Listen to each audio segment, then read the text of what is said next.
Olá, tudo bem? Boa tarde. Agora sim. Estava só esperando o compartilhamento. Vocês estão conseguindo me ouvir? Estão conseguindo me ver certinho?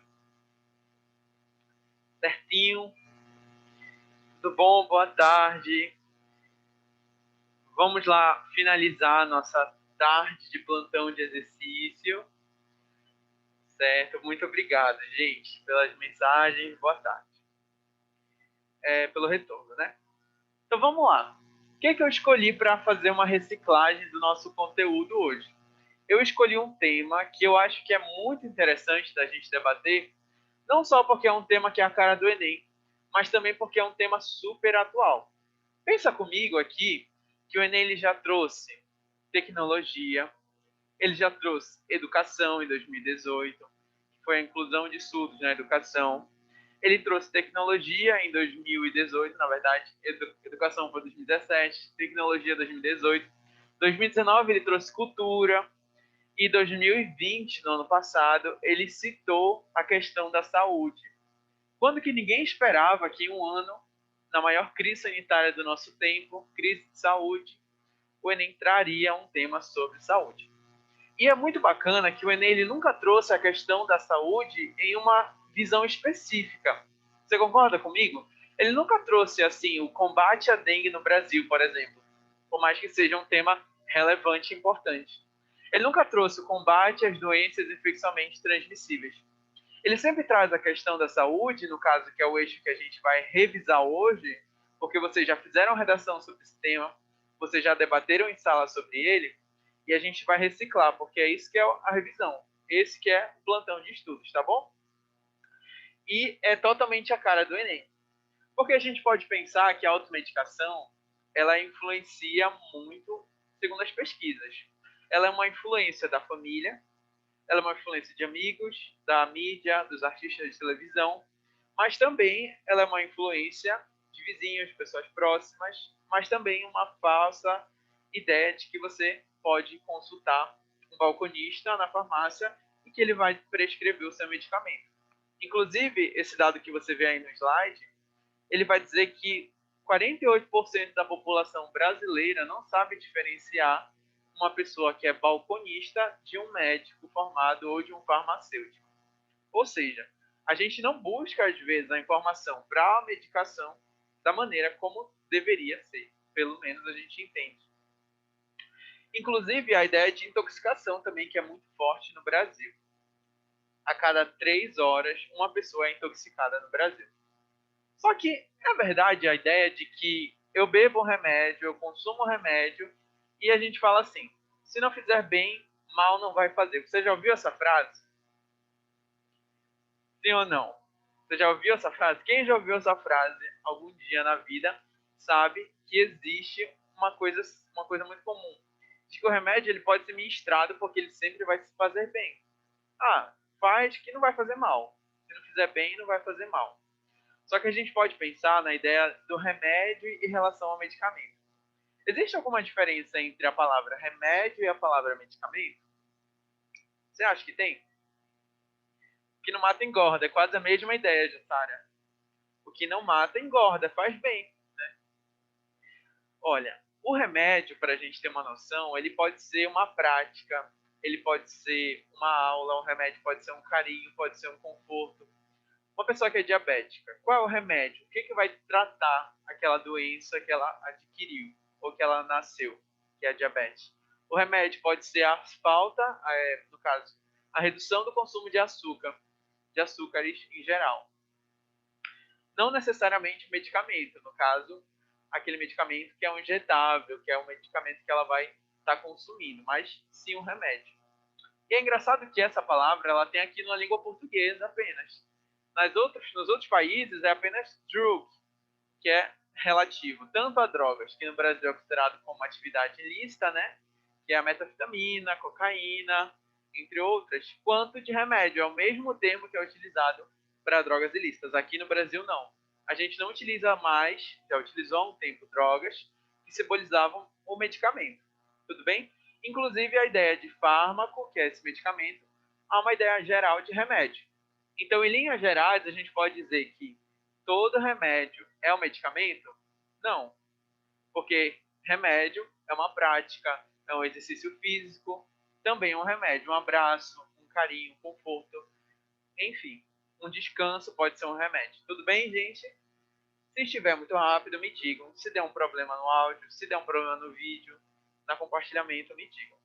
Mas afinal, o que é esse remédio? Para a gente entender a automedicação, a gente tem que saber que um remédio é uma forma farmacêutica que pode estar, que pode estar ali no modelo injetável, comprimido, uma traja, um xarope ou uma suspensão. Que ele tem que possivelmente pertencer à classificação de remédio que possui um princípio ativo ou um fármaco, que é o quê? A molécula orgânica que vai ser definida quimicamente com a finalidade farmacológica. E aí eu pergunto a vocês, né? Quando a gente pensa nessa questão do medicamento, a gente vê quanto é que ele vai se evoluindo ao longo da sociedade. Lembra que há muitos tempos atrás, quando vocês estudam a história, a biologia, você vai ver quanto a ciência ela foi evoluindo. E aí, ao mesmo passo que a ciência ia evoluindo, a perspectiva de vida das pessoas também modificou. Doenças como vacinas, doenças que foram descobertas vacinas, elas foram, há um tempo, foram minimizadas, remédios, medicamentos, antibióticos, entre outros. Tudo bem? Vamos entender, então, o que é, de fato, a ideia de saúde no mundo contemporâneo. Se eu for perguntar para você agora, o que é saúde para você? É uma pergunta muito ampla, né? É igual eu perguntar para você o que é dor, o que é a cura. É algo que é muito subjetivo e de alguma forma, ele perpassa esse tema que a gente está falando de automedicação. Se você vai ao médico e aí ele pergunta assim, você está com dor? Ele fala, tô com dor. E aí pode ter uma outra pessoa que fala assim, não, eu não tô com dor. O que é? As duas pessoas podem estar sentindo a mesma dor. Só que às vezes uma pessoa pode ser muito mais resistente e achar que é apenas uma dor passageira e não precisar de um tratamento. E outra pessoa ela não consegue sentir dor. Ela tem muita sensibilidade. É natural. E é por isso que a automedicação é tão perigosa. Porque se você for perceber, as doenças elas atingem de alguma forma várias prioridades a partir de cada pessoa. Não é a mesma doença, não é a mesma dor. Só que o medicamento, às vezes, é o mesmo, às vezes é só um, que é administrado para várias pessoas, sem pensar nas consequências. Esse que é o problema geral. E quais são as consequências da automedicação? Vamos pensar que a OMS publicou um artigo em 2005, você vai ver aí no seu slide, dizendo que a automedicação ela não é problemática para a sociedade. Que? Como assim, professor? Você está falando aí que a automedicação é um problema, porque as pessoas elas não conseguem administrar bem os medicamentos. Mas, de alguma forma, a OMS encontra um benefício da automedicação. Qual é esse benefício? O benefício de que, vamos ler aqui juntos, dores de cabeça, muitas vezes resultantes de situação de estresse, cólicas abdominais ou menstruais, podem ser aliviadas temporariamente com medicamentos de menor potência. Isso quer dizer que, quando bem ministrado, a automedicação ela pode reduzir o colapso do sistema público de saúde. Sabe quando você está sentindo uma dor de cabeça e aí você vai ao posto de saúde ou você prefere tomar um remédio? É isso que a OMS está falando. Que se todas as pessoas que sentissem dores retornassem ao sistema público de saúde, ele estaria em colapso agora, por exemplo. Então, ministrar medicamentos faz parte de um processo de saúde pública que beneficia o sistema de saúde, atendendo aos casos transitórios ou de menor urgência. Entretanto, olha só, é isso que você tem que colocar na sua redação. Embora a OMS considere a prática de automedicação boa para ao não colapso do sistema de saúde público, ela, quando vira um hábito, ela se torna danosa à sociedade como um todo, por exemplo. Então, olha só, aí a gente já consegue formular um pensamento. Aí que a gente já está formando o nosso debate. Tudo bem? E qual é o hábito de se automedicar? É quando a gente busca medicamentos que são extremamente perigosos. Mas o que é perigoso? O que é a dor? E o que é a cura? Vamos lá. Antigamente, lá há muito tempo atrás, existia um conceito de cura chamado Sherto, que foi muito popularizado nas civilizações da Mesopotâmia e do Egito. Tá meio pequeno a letra, eu peço perdão, mas é porque não dava para encaixar. Mas aí você pode dar um zoom, eu acho que fica melhor de visualizar. E aí o termo certo, ele aparece como manuscritos da época para dizer que existia a doença como uma forma de pecado ou algum castigo divino. Ainda hoje essas teorias elas reverberam na sociedade. A ideia de que se você possui uma doença de nascença, você foi amaldiçoado por alguma coisa. Ou você está seguindo um caminho de pecado. O que a gente sabe que não é bem isso que a ciência acredita. É mais uma visão espiritual, uma visão sobrenatural que a gente não consegue explicar com identificações científicas, tá bom? Mas olha só, uma coisa interessante, por que eu coloquei isso sobre automedicação? Talvez aí esteja a raiz da ideia de que a gente quer se curar logo disso. Porque na visão espiritual, a presença de milagres, eles são instantâneos. Isso não pode gerar um imediatismo? Sim ou não? Se você sentir uma doença e você quer logo se curar daquela doença, isso vai gerando um imediatismo. Você vai buscar remédios, remédios, remédios, atrás dessa busca pela uma saúde, pela uma qualidade de vida, que é o que a ciência propõe. Olha lá, na Segunda Guerra Mundial, que já é o segundo quadrinho, nos anos 50 e 60 ocorreu a chamada explosão farmacológica, que é quando desenvolveram os primeiros conhecimentos da ciência biológica. E aqui no Brasil, que não poderia ficar de fora, a lei de número 5.991, no artigo 4, diz que o medicamento ele é um produto farmacêutico tecnicamente obtido ou elaborado com a finalidade profilática, curativa, paliativa ou para fins de diagnóstico. Tudo bem? Inclusive, aí está uma dica para você que não quer usar muito medicamento na sua redação. Para não ficar uma palavra muito repetitiva, muito recorrente, substitui medicamento por produto farmacêutico, tecnicamente elaborado ou obtido, um produto com finalidade profilática, um produto com finalidade curativa, paliativa ou para fins diagnósticos. Gente, uma dúvida, vocês estão conseguindo acompanhar? Está muito rápido? Ou tá tudo bem? Eu tô indo meio rápido porque vocês sabem que tem muita coisa para falar. E eu queria fechar hoje tudinho. Tá ótimo, gente. Não tenho medo de perguntar, tá bom? A gente está contextualizando, iniciando o conteúdo, essa revisão, que aí a gente vai levar até às 16, né? Tá ótimo. Então vamos lá para o repertório, que é uma coisa que a gente ama usar na redação. Sempre que quando eu falo de automedicação, as pessoas me perguntam: e tem repertório para isso? Não tem, né? Claro que tem, gente. Isso, obrigado, Lidiane. A Lidiane me mandou uma mensagem aqui que não é 6 horas. Olha, existe um repertório que eu vou trazer da literatura. Vamos iniciar pela literatura, que eu sei que vocês amam. A professora Cindy deve estar feliz na casa dela. Existe um poema do Manuel Bandeira chamado Pneumotórax. Olha só, vamos ler junto. Febre, hemoptíase, dispneia e suores noturnos. A vida inteira que podia ter sido e que não foi. Tosse, tosse, tosse. Mandou chamar um médico. Diga 33. 33, 33, 33. Respire. O senhor tem uma escavação no pulmão esquerdo e o pulmão direito infiltrado. Então, doutor, não é possível tentar o pneumotórax? Não. A única coisa a fazer é tocar um tango argentino.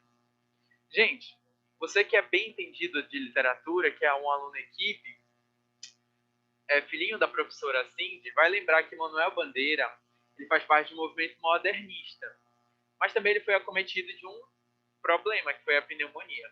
E nessa fase em que ele estava escrevendo seus poemas, tem uma visão muito melancólica da pneumonia, daquela doença que estava cometendo, que estava matando milhares de pessoas. A gente pode lembrar de muitas pessoas que faleceram desse problema. Por quê? Porque na época não tinha tratamento para pneumonia. E aí, qual é a solução do poema? Ele vai utilizar o quê? Um eufemismo para dizer que a única solução para a pneumonia é cantar um tango argentino. É um eufemismo, uma figura de linguagem para identificar o quê? A morte. É o único fim, não tem tratamento, não tem um remédio. Lembra que a gente está falando de cura, de remédio? E aí você pode citar isso na sua redação. o poema de Manuel Bandeira, Pneumotórax, identifica como os tratamentos das doenças ainda precisam ser evoluídos ou ainda não são evoluídos. E aí você pode iniciar um debate. Outro argumento que você pode trazer, literário, tá bom? Vamos lá. Olha aí, você conhece essa palavra? Emplastro. Emplastro é uma prática antiga que vem da Grécia, que é a utilização de uma comprensa, sabe o band-aid? É uma forma chique de falar que é um band-aid. Olha só como ele descreve. É uma forma de mediação transtérmica, caracterizada pela colocação sobre a pele de alguma substância sólida aquecida, com o intuito de aquecer ou amolecer tecidos. É o famoso band-aid. Professor, o que isso tem a ver com literatura? Olha lá. Existe um livro muito famoso aqui no Brasil chamado Memórias Póstumas de Brás Cubas. Vocês conhecem? Já ouviram falar desse livro? Pois é. No início, você vai lembrar que Brás Cubas vai dizer a causa da sua morte, que é a pneumonia. E quando ele faleceu, ele estava inventando o quê? O emplastro Brás Cubas. O Brás Cubas, ele queria criar a panaceia, que a gente vai chamar, que é um medicamento que vai curar todas as doenças do mundo. Certo? Então, olha aí, segundo da dedicatória, quando ele vai falar obtido do autor, ele vai falar das narrativas do seu funeral e em seguida a causa-morte, ele vai dizer que ele estava inventando o emplastro Brás Cubas, que é a panaceia, que é um medicamento que cura todas as doenças, que foi a última obsessão que ele teve em vida e que lhe garantiria a glória entre os homens, que é o que Brás Cubas sempre queria, né? Ao longo dessa vida, essa glória, essa aptidão, essa ambição. Então você pode citar isso no famoso livro, na famosa crônica, na famosa obra de Machado de Assis, é emblematizado a figura do medicamento por meio de um emblastro, a cura de todas as doenças. Certo? Vamos lá então? Já que a gente já viu alguns repertórios, eu queria falar sobre alguns possíveis argumentos. Professor, e aí? Como é que fica na nossa argumentação? Não vai ser diferente. Eu vou dar para vocês agora, vamos lá, eu vou dar para vocês agora 10 argumentos para você usar na sua redação. Você vai precisar de quantos? De 2, né? Mas eu vou dar 10 porque, caso você se esqueça, você tem 8 guardados para vocês, tá bom? Olha lá.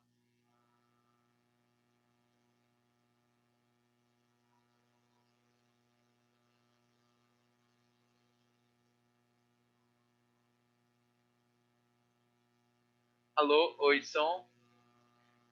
Eu acho que o som falhou. Deixa eu ver. Tá compartilhando ainda?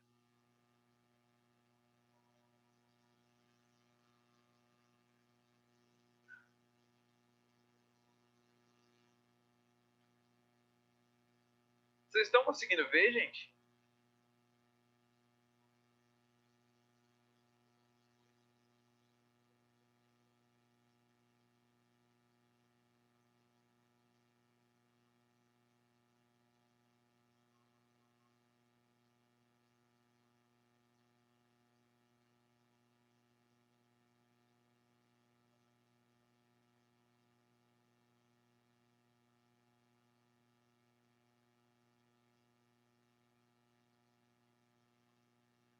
Pronto, gente, voltei. Bom, como eu estava falando, eu vou dar para vocês. Fui trocar aqui a pilha da bateria. Eu vou dar para vocês 10 argumentos. Como você vai usar apenas 2 na sua redação, fica 8 de brinde, para caso você esqueça, e aí você vai relembrar. Bora lá. Primeiro é a crise de informação, que eu vi muita gente citando na redação, o que é ótimo. E o segundo é a impulsividade propagandística, que eu vi também muitas pessoas citando sobre isso no tema. Olha lá. Como repertório, a gente vai voltar aqui um pouquinho à ideia que a gente estava falando sobre automedicação. Às vezes, a automedicação ela é tão influente na sociedade que a gente acredita em tudo que nos informam sobre medicamentos. Às vezes, por indicação de uma pessoa, eu estou com uma cólica. Olha, toma tal medicamento. Estou com uma azia. Toma tal medicamento. Quando não, a gente busca em um local específico. O Google. Existe até um termo muito conhecido chamado Dr. Google, que é quando a gente faz um tratamento prévio, uma automedicação por meio do de um aparelho tecnológico. Esse aparelho tecnológico ele vai dar indicações de medicamentos, mas que não equivale a uma receita médica. Você não pode chegar em uma farmácia e levar um print de uma pesquisa da Google. Isso não vai ser aceito. Por quê? Porque você não está recebendo uma orientação médica. Inclusive, se você for ampliar um pouquinho aqui o slide, você vai ver que o Google fez uma parceria com o Hospital Albert Einstein. E aí ele tem a obrigação de colocar lá no final dos medicamentos. Parou o áudio? Não, acho que está normal, né? Ele tem a obrigação de colocar nos medicamentos, consulte o médico para receber orientação. Fonte Albert Einstein. Certo? E aí você pode pensar a gravidade disso, né? Quando você pensa, nossa, pensa aqui comigo, vou dar um exemplo. Parou. Tenta sair e voltar para a reunião. Ah, ela não está ouvindo, né? O áudio está parado. Desculpa. É igual um meme que eu vi na internet. Como consertar o computador que não está funcionando o áudio. Aí ele põe assim embaixo. Põe a legenda no vídeo, porque o meu computador não está funcionando. Obrigado, sem graça, né? Ninguém riu. Vamos lá. Quando você pensa nisso, vou dar um exemplo prático. Você está agora assistindo a aula. Você assistiu a aula a manhã toda pelo computador. E com certeza essa hora você pode sentir uma leve dorzinha na cabeça, sim ou não? Dor na cabeça porque você teve muito conteúdo, porque você assistiu muita aula, você estava no computador, você teve muita informação que passou, você vai sentir uma dor de cabeça, querendo ou não. E aí você pode resolver isso com um remédio. Você vai lá, toma aquele remédio e pronto. Passou um pouquinho essa dor de cabeça. Depois de um tempo, aquele remédio volta, aquele sintoma pode voltar. Você vai lá e toma mais uma dose daquele remédio. Se essa dose não suprir, é porque o seu corpo já foi acostumado a receber esse remédio. E ele vai criar uma certa resistência. Aí que está o problema. Porque a gente acaba mascarando doenças mais graves ao invés de buscar as causas dela. Tá bom? É esse que é o problema do Dr. Google. É quando você mascara essa doença. É quando você busca uma solução imediata, mas que não vai ser resolver de fato o problema, porque não tem uma prescrição médica, que vai precisar de consultas, exames, etc. Vamos lá, senão a gente não termina hoje, né? Facilidade no acesso é um problema. Hoje você vê em cada esquina uma farmácia. Isso é facilidade do acesso. Quando não, você vê que os medicamentos eles não ficam numa área reservada, eles são vendidos às prateleiras, sabe? Às vezes é tão absurdo a facilidade que você vê bombom numa farmácia. Você entra, tem bombom e do lado tem remédio, ao lado do bombom. Você pode facilmente pensar que aquilo é um bombom e você vai comprar lá, porque você pode pegar, tá ali na exposição, e ele tem a mesma embalagem que o bombom. Só que está escrito lá, esse aqui é um medicamento para curar dor de garganta, por exemplo. Você pode muito bem pegar e se confundir, achar que é um bombom. Ou uma criança, imagine o problema disso, tá bom? E o outro é a impunidade. Eu vi poucas pessoas falando disso porque eu entendo, é um assunto muito complexo, inclusive para a legislação brasileira saber de quem é a culpa quando uma pessoa se automedica. A culpa é da pessoa que se automedicou, a culpa é do estabelecimento que entregou a receituário, a culpa era do medicamento, do estabelecimento que entregou aquele medicamento sem nenhum receituário médico, ou a culpa é da Companhia Federal de Farmácia que não legislou esse medicamento, ou é da Anvisa que não fiscalizou esse medicamento, que não testou esse medicamento. Então aí acaba gerando uma impunidade. É uma cadeia. A gente vai buscar uma solução, um culpado a isso, só que esse culpado ele não aparece de maneira prática. Tem que fazer uma investigação detalhada. Qual foi o remédio que você usou? Por que você usou? Qual foi a farmácia que você foi? E etc, etc, etc. Tudo bem? E aí vai ficar para vocês aí uma dica de um documentário chamado Icarus, que ele é um ciclista que ele vai ser diagnosticado com doping, né? Ele vai praticar uma atividade física, mas aí ele é interrompido porque ele foi descoberto usando doping, o que é uma prática super comum, né? Nessa vida agitada que muitos atletas possuem. A gente vai falar disso depois, tá bom? Vou adiantar um pouquinho. Padrões estéticos também são argumentos que a gente pode estar abordando. O imediatismo, que é a vontade de se curar logo, que é a vontade de ficar bom logo. Pensa comigo, vou dar mais um exemplo. Se você adoecer, você tem uma dor de garganta, você não vem para a aula uma semana. Isso é um prejuízo muito grande. Aí, hoje em dia, não, porque você pode assistir da sua casa. Mas e quando não tinha aula online? Quando as aulas não eram gravadas? Então, o mundo de hoje ele não permite que a gente tenha a doença. Se você tem uma doença, você tem que curar logo, porque você tem que estar bom e tem que trabalhar amanhã. Eu, que sou professor, por exemplo, fiquei doente. Eu vou ter que logo me tratar para que amanhã eu possa vir para o colégio dar aula para vocês, por exemplo. Existe um caso muito emblemático que eu quero compartilhar com vocês, da cantora Lady Gaga. Não sei se vocês se lembram, mas eu acho que foi em 2014, 2013 que ela veio cantar aqui no Brasil, no festival chamado Rock in Rio. E ela estava doente, nessa época ela estava muito doente, e ela não cantou. Ela teve que cancelar o show. Ela colocou no Twitter, Brasil, I am devastated. E aí reportagem mostrando os fãs que vieram de outros locais. Imagina, gente. Gente que pagou o ingresso adiantado, gente que teve que alugar a casa para ir, bailarinos, infraestrutura, músicos que teve que ser contratado. E aí ela não estava bem, ela estava doente, ela tinha que se tratar, só que ela estava sendo obrigada a cantar, ela estava sendo obrigada a participar de um show contra a sua própria vontade. É isso que acontece. A gente é imediatista, a gente não tem o tempo de repouso da doença, ou a quarentena que é tão comumente usado, mas que quarentena é para todas as doenças, mas que hoje se popularizou. E aí a gente percebe quando essas pessoas elas acabam voltando à automedicação para ter um bom desempenho. Tirando o exemplo da Lady Gaga, por exemplo, vamos pensar em atletas. É claro que o doping ele é crime, ele não é permitido. Mas quantos e quantos já não foram flagrados, celebridades, enfim, utilizando isso? Esse é um outro documentário que vai tratar sobre isso também. É o documentário de 2018 chamado Take Your Pills, Tome Suas Pílulas. Ele vai acompanhar a trajetória de pessoas que utilizam Ritalina e Adderall sem alguma forma de dosagem, etc. Acompanhamento, tá bom? Inclusive, ele vai falar sobre o problema das pessoas que se consideram que têm déficit de atenção, mas que não tem nenhum medicamento, não tem nenhuma comprovação científica e tomam medicamento para ter atenção. Vou dar um exemplo aqui para vocês. Você, nesse momento, deve estar com sono agora. Você acordou cedo, teve uma aula o dia todo, você está com sono. Esse sono, existe um medicamento que vai tratar ele. Pode ser a base de cafeína, você pode tomar um próprio café mesmo, e aí você vai criar essa dependência no café. E aí você vai ficar ok, você vai ter um desempenho para poder aprender, para falar, nossa, meu dia foi produtivo, assisti todas as aulas.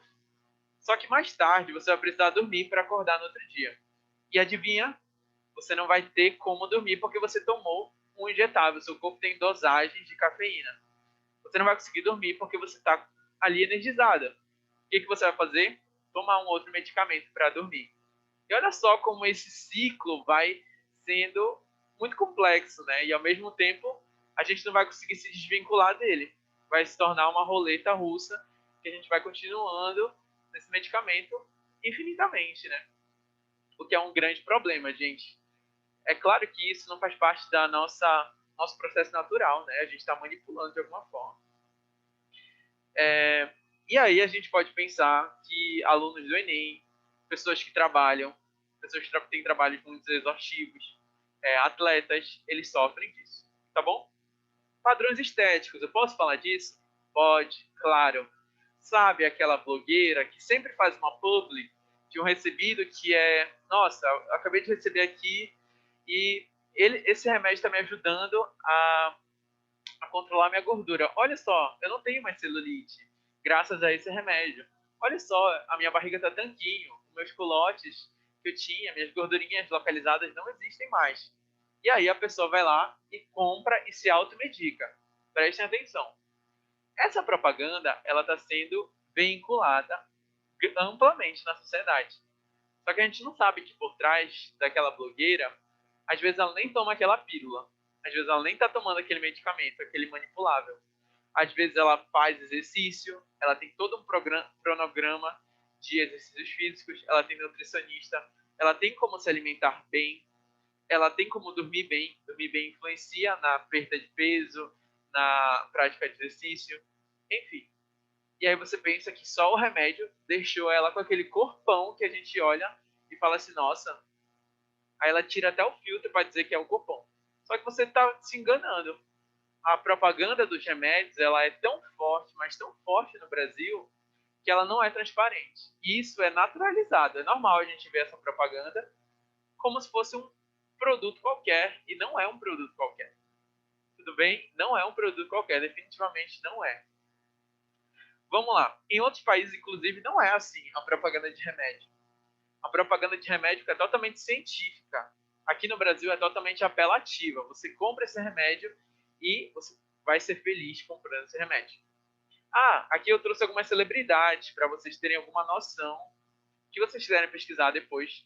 Mas, por exemplo, nesse quadro aí tem o Spike Lee, tem o Sigmund Freud, a Whitney Houston, Michael Jackson, o Prince, a Mary Monroe, o Elvis Presley, o Jimi Hendrix.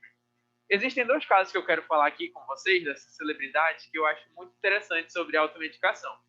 Primeiro é o Sigmund Freud. O Freud, ele foi acometido de um câncer e ele estava em seu estágio terminal já do câncer, e adivinha o que ele fez? Para sanar aquela dor que ele sentia, ele pediu que o enfermeiro aumentasse a dose de morfina, algum medicamento que fosse analgésico. E aí ele faleceu. Ele foi e faleceu justamente por essa automedicação. Outro exemplo é o do Michael Jackson. Não sei se vocês se lembram, mas Michael Jackson foi encontrado morto em sua casa e também tinham medicamentos espalhados por toda parte. Mas uma coisa que o médico pessoal dele disse depois de um tempo é de que o Michael Jackson pedia que ele deixasse uma receita anotada com o CRA do médico, com o carimbo do médico, mas que não tivesse nada na receita. E assim o Michael Jackson podia ter acesso livre para comprar o remédio que ele quisesse. Só ele pesquisar na internet, escrever na receita, porque o carimbo do médico já estava lá, e aí ele poderia comprar o remédio que ele quisesse. Gente, isso aí você já sabe, é automedicação, e é um perigo enorme para a vida dessas celebridades, que a gente já sabe. Vamos falar um exemplo mais atual? A Juliette. Que, professor Juliette, o que isso tem a ver com automedicação?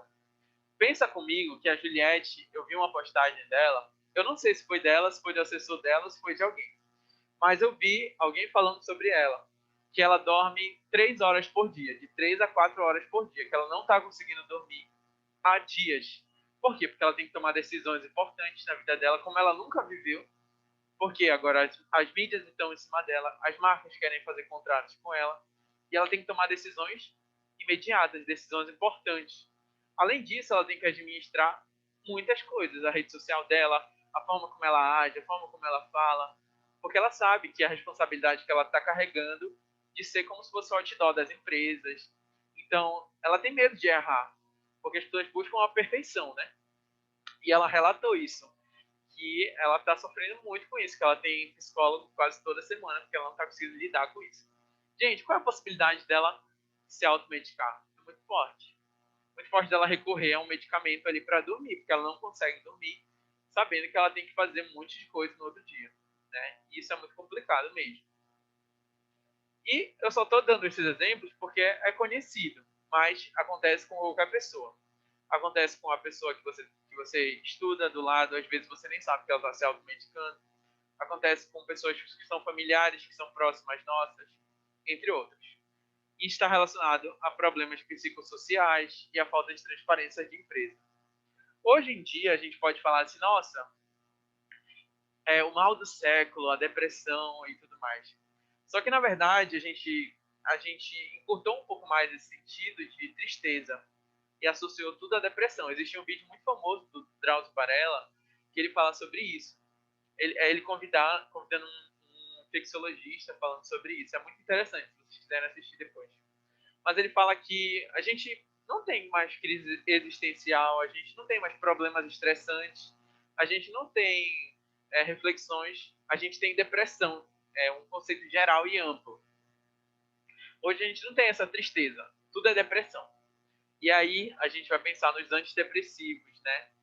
Quando a gente pensa nisso, a gente pensa que é um problema químico, que está influenciando a minha mudança de sentimentos, a minha abundância de sensações, de felicidade, de humor.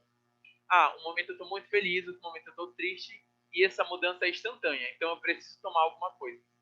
E ele falou que esse é um grande problema.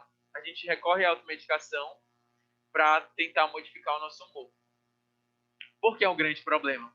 Porque às vezes você não tem depressão. Depressão é um quadro clínico muito mais grave do que uma simples tristeza. Você brigou com seu namorado, você brigou com seu amigo, você está triste. Você passa uns dias triste, mas depois você consegue viver. Quando a pessoa ela tem depressão, de fato, ela vai vivendo uma cadeia de sentimentos que ela não, nem ela mesma consegue sentir, expressar. Ela não tem vontade de sair de casa, ela não tem vontade de comer, ela não consegue dormir, ou ela acorda, ou ela dorme muito, entendeu? É muito complexo a depressão. E aí a gente pode pensar que as pessoas que simplesmente ignoram o fato disso, ou não buscam algum tratamento, acabam recorrendo à automedicação também, o que às vezes agrava ainda mais. Porque pensem comigo, se eu tomo antidepressivos, se eu tomo medicamentos que afetam o meu humor, cada momento eu vou precisar mais, eu vou voltar a uma dependência química. E além disso, você sabe que não posso simplesmente parar um tratamento de antidepressão. Por exemplo, eu estou tomando antidepressivo hoje, amanhã, e na quinta eu não preciso tomar mais, porque o meu humor voltou ao normal. Eu não posso dar uma parada assim abrupta, tipo assim, parei do nada de tomar, porque isso não vai surtir um efeito. Tudo isso tem que ter uma prescrição médica, entendeu? Vai da dosagem, vai da hora, que é o que a gente não sabe fazer, e aí a gente acaba correndo as consequências da automedicação. Bora finalizar, senão a gente não sai daqui hoje. Existe aqui um artigo que está aí no slide para vocês, é um artigo muito interessante, se alguém quiser ler depois. Ele é uma teoria do Bon Joon-ho, se não me engano, que é a sociedade do cansaço e a sociedade do desempenho. Exaustos e correndo e dopados, está lá no site www.elpaís.br. Na sociedade do desempenho, conseguimos a façanha de abrigar o senhor e o escravo no mesmo corpo. É um artigo da Eliane Brum, muito bom. Se vocês quiserem usar na redação, eu deixo. Eu vou fingir que não é copiado da internet. Estou brincando. Mascaramento da doença, a gente já falou sobre isso, né? E o sucateamento do sistema de saúde. As pessoas não vão ao sistema de saúde porque não querem passar por todo aquele processo burocrático e aí preferem um processo mais imediato de automedicação. Vamos finalizar? Nosso papo tá bacana, mas a gente precisa finalizar. E para finalizar, eu separei 2 repertórios interessantíssimos que eu gosto muito. Eu separei eles e deixei no final. Por quê? Porque eu gosto de deixar vocês ansiosos assim pro final. Bora lá. O primeiro repertório que eu quero dar para vocês também é a descoberta da penicilina. A penicilina, ela se deu de forma acidental. Ela foi instrumentalizada pelo médico e bacteriologista escocês Alexander Fleming em 1928. Ele estava lá pesquisando e tudo mais, e ele descobriu uma fórmula que consome outras bactérias. A penicilina ela foi tão importante que ela foi estudado há muito tempo, e ela ganhou o Prêmio Nobel de Medicina na década de 40, lá na época da Segunda Guerra Mundial, que foi a substância usada em larga escala. Vocês vão ler aí com calma, tá bom? Eu estou indo rápido porque a gente não tem tempo. Atualmente, olha só, eu quero frisar esse último parágrafo. A penicilina é usada como forma menos frequente em razão do seu uso indiscriminado, a automedicação. O que aconteceu com a penicilina? Ela foi tão utilizada que, de alguma forma, as bactérias conseguiram se adaptar e criar resistência à penicilina. Hoje em dia, a gente já utiliza a amoxicilina como uma forma de combater as bactérias, tá bom? Então, aí é um problema da automedicação, que às vezes a gente toma a automedicação e se a gente não tratar daquela doença, daquela bactéria, ela pode criar resistência e pode ser um dano à sociedade como um todo. Aquela bactéria vai gerar prejuízo, vai gerar uma variante que vai influenciar a sociedade global. Já pensou? Basicamente o que a gente está vivendo hoje em dia, as variantes. Porque mesmo depois de vacinado, a gente tem que ter o cuidado, usar máscara, usar álcool em gel. Porque a gente tem medo de que a vacina, ela não seja, os anticorpos da vacina, o vírus consiga se mutar. e ele consiga superar a potência que a vacina possui. Ela já tem demonstrado efeitos em outros países, mas a gente tem medo de que ela entrando em contato com o vírus, esse vírus seja variante, né? Enfim. E a última, mas não menos importante, é sobre uma lei, a Lei 9.787 de 1999. O que é essa lei? Eu acho ela super interessante, gente. Sabe quando você vai comprar um remédio e aí você fala assim, nossa, eu não vou tomar uma cartela toda, eu vou comprar só 2 comprimidos, que é o que o médico me receitou. Você vai lá e a médica e a farmacêutica diz assim, olha, tem aqui a cartela é esse valor, com 10 comprimidos. Aí você pensa assim, eu vou comprar, porque eu não posso comprar 2. É errado isso, você sabia? A lei ela assegura a você que se o médico disse, olha, tome apenas 2 comprimidos, você tem que ir lá na farmácia e ela é obrigado a vender apenas 2 comprimidos para você. O que essa ação resultou na sociedade? Uma pesquisa da Anvisa ela diz que essa fracionalização de medicamentos diminuiu o número de intoxicação por medicamentos, por automedicação. Porque quando você precisa tomar um remédio, mas não é aquela quantidade que é vendida na farmácia e sobra, você guarda no cantinho na sua casa, sim ou não? Quase toda casa tem um canto da farmácia, que é só remédio. E aí, depois de um outro momento, você pode revisitar esse remédio. Só que aí que está o problema. Então, qual é o problema? Você retomar depois de um tempo e gerar um problema muito mais grave. Tudo bem? Então, a Anvisa estabeleceu essa lei de que você tem que comprar apenas o que o médico receitou.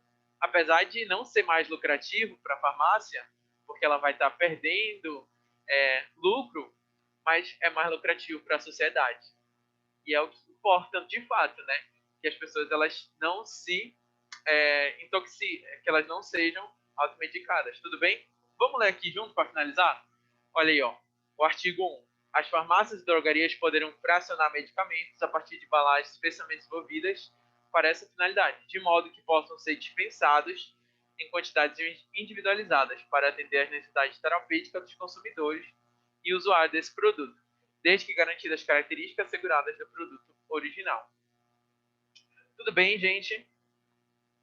Sim ou não? Por mim, eu ficava aqui até meia-noite, mas a gente tem que ir, você precisa descansar, eu te entendo. E então a gente se vê até a próxima. Muito obrigado, agradeço muito porque a gente aprende muito e eu amo vocês. Tchau.